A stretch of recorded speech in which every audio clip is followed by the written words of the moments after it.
Hello everyone, my name is Lavina and I welcome you all on channel of Skylight Educators. अगर आप भी CUET 2024 target कर रहे हैं एंड इकोनॉमिक्स की प्रेपरेशन अभी स्टार्ट कर रहे हैं तो ये वीडियो आपके लिए है। आज की इस वीडियो से हम शुरू करेंगे on regular basis the important MCQs of economics CUET 2024 chapter wise. आज हम टारगेट करेंगे अपना first chapter that is introduction to micro economics and इस वीडियो में हम डिस्कस करेंगे 10 important MCQs along with the solutions and conceptual explanations. तो चलिए स्टार्ट करते हैं अपना first question. Our first question is economics is all about. तो इसके 4 ऑप्शंस हमें अवेलेबल है। How to manage unlimited resources, how to reduce limited wants, how to make choices in the presence of scarcity, how to maximize profits. इस question को answer करने के लिए पहले मैं आपको बताऊंगी इकोनॉमिक्स की main definition.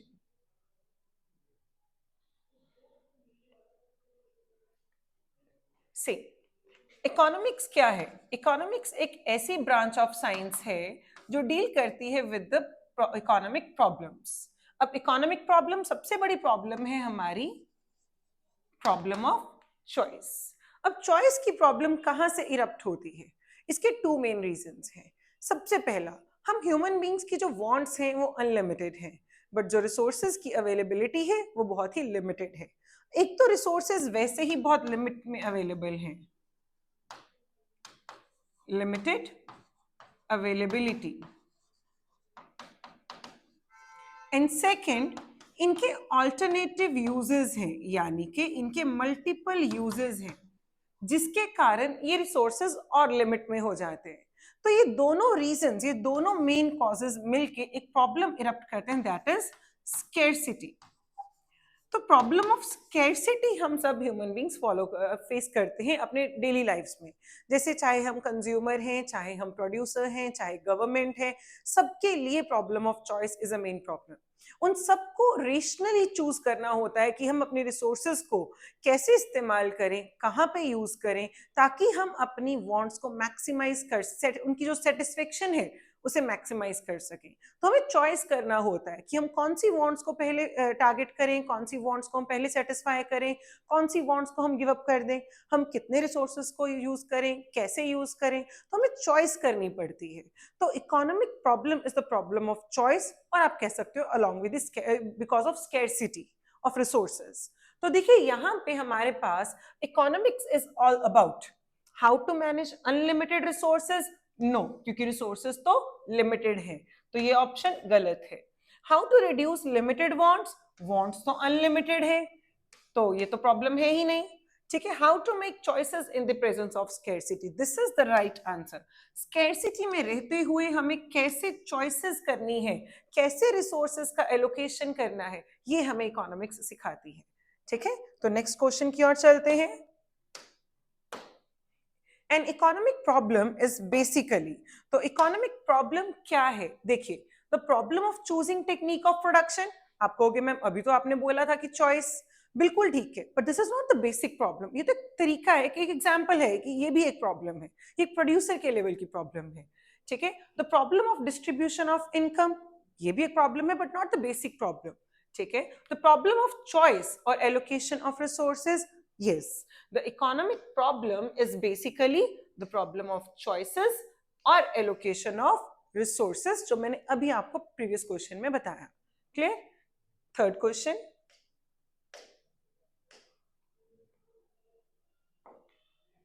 scarcity and choice are inseparable। देखिए, scarcity, जहां जहां पे भी scarcity होगी वहां वहां आपको choice तो करनी ही होगी, और वो सबको करनी होती है। मैंने आपको अभी भी बताया कि इकोनॉमिक प्रॉब्लम, चाहे वो एक इंडिविजुअल कंज्यूमर है, चाहे वो प्रोड्यूसर है, चाहे वो पूरी इकोनॉमी की गवर्नमेंट है, सबको करनी होती है। ठीक है ना?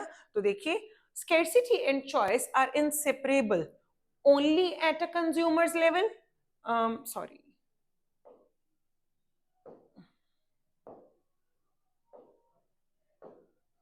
Only at a consumers level, no, only at a consumers level नहीं। ठीक है, only at a producers level, no, only at producers level नहीं, only at national level, only at national level भी नहीं, it is at all the levels of decision making. ठीक है, fine, next question की ओर। Fourth question, an economic problem arises when, कब arise होती है इकोनॉमिक प्रॉब्लम? मैंने आपको अभी बताया कि इकोनॉमिक प्रॉब्लम हमारी अराइज होती है रिसोर्सेज के लिमिटेड होने के कारण और वांट्स के अनलिमिटेड होने के कारण। तो देखिए वांट्स आर अनलिमिटेड, बिल्कुल सही, पर एक बार हमें बाकी की ऑप्शंस भी देखने हैं। रिसोर्सेज हैव अल्टरनेटिव यूजेस, सही। रिसोर्सेज आर स्केर्स, अब समझे, जब हमने पढ़ा वांट्स आर अनलिमिटेड, इसको हम हमेशा wants unlimited and this is not the problem, पर बल्कि इनको सेटिस्फाई करने के लिए जो रिसोर्सेज हैं वो लिमिटेड है, दैट इज द प्रॉब्लम। तो हमेशा हम वांट्स को रिसोर्सेज के रिलेशन में ही देखेंगे, तभी वो इकोनॉमिक प्रॉब्लम को अराइज करती है, ठीक है। तो resources have alternative uses, the first main reason, and the second reason resources are scarce, यानी कि the last option, that is resources are scarce and have alternative uses, this is the main reason, ठीक है।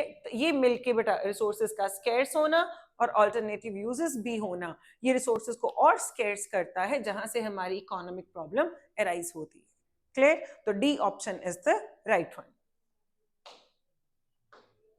Next question, principal character of resources is, तो हमारी principal character क्या है resources का?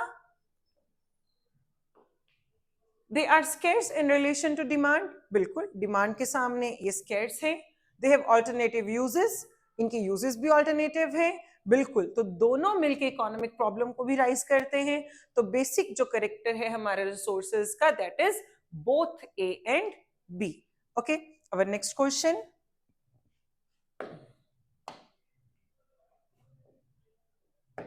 Scarcity arises when, अब स्केर्सिटी कब होगी? देखिए नेचुरल सी बात है, एक साइड है हमारी डिमांड, एक साइड है हमारे पास सप्लाई ऑफ रिसोर्सेज। ऑब्वियसली जब डिमांड ज्यादा होगी, हम चाहते ज्यादा है पर सामने से जो अवेलेबिलिटी है वो कम है, तभी किसी चीज की कमी क्रिएट होती है, तभी स्केर्सिटी इरप्ट होती है। यानी कि जब डिमांड ज्यादा हो, सप्लाई कम हो सामने से रिसोर्सेज की, this give rise to the scarcity of resources. तो एक बार सारे ऑप्शंस देखते हैं। Supply of resources is greater than demand for resources, ये प्रॉब्लम नहीं है। अगर सप्लाई ज्यादा है डिमांड कम है, ये तो अच्छा है, तो ये तो प्रॉब्लम है ही नहीं, तो this is wrong. Supply of resources अगर बराबर हो जाए डिमांड के तो भी कोई प्रॉब्लम नहीं है, फिर तो कोई स्कैरसिटी ही नहीं है। स्कैरसिटी कब है? जब supply is less than demand for resources. This is the right answer. Our next question, seventh question, study of an industry is a part of. देखिए इकोनॉमिक्स की दो मेन ब्रांचेस होती हैं, one is microeconomics and the other is macroeconomics। जब भी हम economic problems को smaller level पे स्टडी करते हैं तो यानी कि हम माइक्रो इकोनॉमिक्स की ब्रांच में स्टडी करेंगे, पर जब भी हम लार्जर लेवल पे यानी कि economy as a whole level पे स्टडी करेंगे तो हम मैक्रो में स्टडी करेंगे। अब स्मॉलर लेवल हियर मींस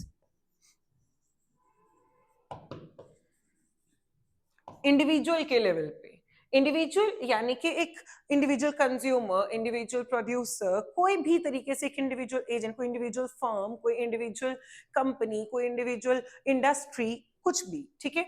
अब यहाँ पे टर्म है हमारे पास industry. Industry is a group of firms, group of firms है पर एक लिमिटेड वे में, जैसे कि इलेक्ट्रॉनिक्स इंडस्ट्री, उसमें हम सिर्फ इलेक्ट्रॉनिक फर्म्स का देखेंगे, ठीक है। जैसे कि टेक्सटाइल इंडस्ट्रीज, वहां पे हम सिर्फ टेक्सटाइल्स को प्रोड्यूस करने वाले यूनिट्स को स्टडी करेंगे, तो ये एक लिमिटेड लेवल पे स्टडी करता है।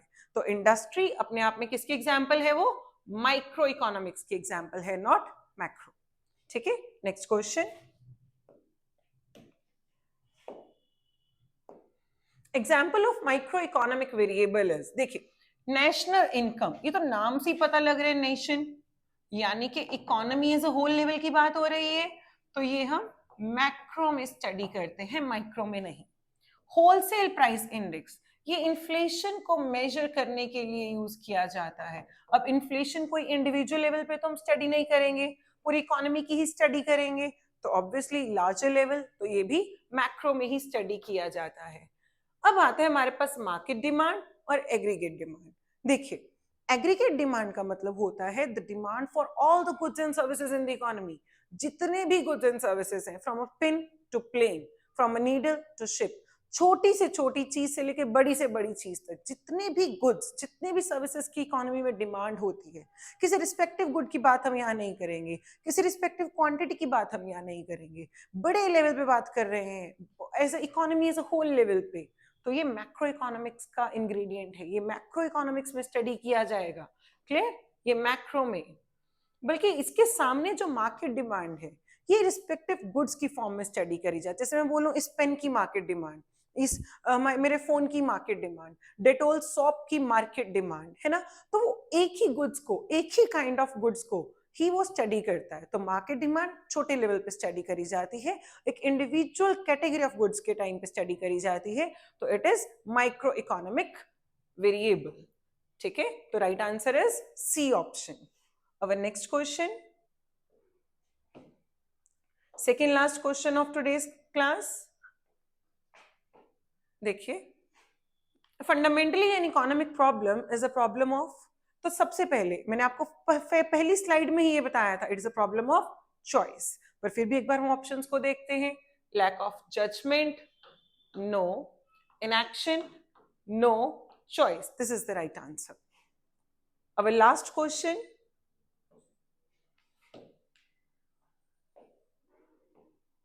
How can an economy increase its production capacity. देखिए, हम अपनी प्रोडक्शन कैपेसिटी कैसे इंक्रीज कर सकते हैं। First option, economising the use of resources. अगर हम रिसोर्सेज को इकोनॉमिकली यूज करेंगे तो वेस्टेज कम से कम होगी, तो ऑब्वियसली हमारी प्रोडक्शन कैपेसिटी बढ़ेगी। This is a right answer, पर हमने यहीं पे टिक करके छोड़ नहीं देना, हमने सारे ऑप्शंस देखने हैं। अक्सर बच्चे क्या करते हैं कि अगर कोई फर्स्ट ऑप्शन उन्हें सही मिल गया, सेकंड सही मिल गया, वो वहीं पे ABCD मार्क कर देते हैं कि ए बी बस मेरा यही आंसर है। हमें एक बार सारे ऑप्शंस को गो थ्रू करना चाहिए, खासकर जहां पे ऐसे ऑप्शंस हो ऑल ऑफ द अबव या नन ऑफ दीज या both A and B, both A and C, हमें एक बार सारे ऑप्शंस को देख लेना चाहिए। तो मिनिमाइजिंग वेस्टेज, बिल्कुल, जब वेस्टेज कम से कम होगी तो रिसोर्सेज का बेहतर यूज होगा, तो हमारी प्रोडक्शन कैपेसिटी बढ़ेगी। यूजिंग बेस्ट टेक्नोलॉजी, टेक्नोलॉजी जब हम सबसे अच्छी यूज करेंगे तो हमारी वेस्टेज कम से कम होगी, हमारी कॉस्ट कम से कम इनकर होगी, तो हमारी प्रोडक्शन कैपेसिटी और बढ़ेगी। तो the right answer is all of the above options. तो इस तरीके से आज हम कंप्लीट करते हैं अपने 10 इंपॉर्टेंट MCQs। ये सिर्फ पार्ट 1 है हमारे फर्स्ट चैप्टर का, that is introduction to micro economics. आने वाली क्लासेस में मैं इसके फर्दर कुछ पार्ट्स लेके आऊंगी, क्योंकि आज हमने जो क्वेश्चंस डिस्कस करे वो सिर्फ इकोनॉमिक्स के डेफिनेशन के ऊपर ही थे। अभी हम धीरे धीरे इकोनॉमिक प्रॉब्लम्स के ऊपर कुछ MCQs करेंगे, उनके सॉल्यूशंस के ऊपर हम कुछ MCQs करेंगे। तो आज से मैं शुरू कर रही हूँ ऑन रेगुलर बेसिस ये 10 क्वेश्चंस आपको प्रैक्टिस करवाना। तो अगर आप भी CUET 2024 टारगेट कर रहे हो तो इस चैनल के साथ जुड़े रहिए, इस चैनल को सब्सक्राइब कीजिए, अपना नोटिफिकेशंस को ऑन रखिए, ताकि आप भी मेरे साथ इन क्वेश्चंस की रेगुलर प्रैक्टिस कर सको। इस चैनल को शेयर कीजिए, अगर आपको वीडियो अच्छी लगे तो इसको लाइक कीजिए। Thank you.